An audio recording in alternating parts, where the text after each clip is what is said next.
everyone, I'm Winnie. Today I want to unbox one secret box.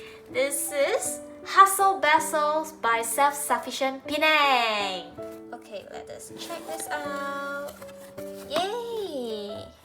This is the explanation card of the basils. This is the content.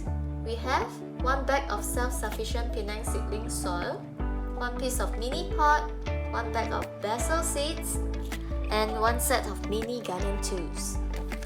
Alright, let's start doing this tiny little thing. First, fill the pot with seedling starter soil.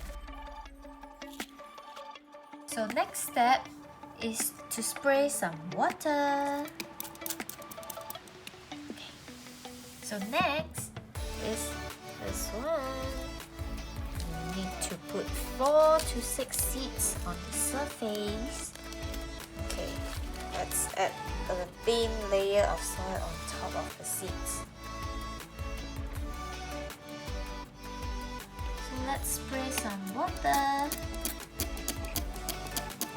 After that, place the pot somewhere with indirect sunlight, for example, by the window. So, it's pretty simple, right?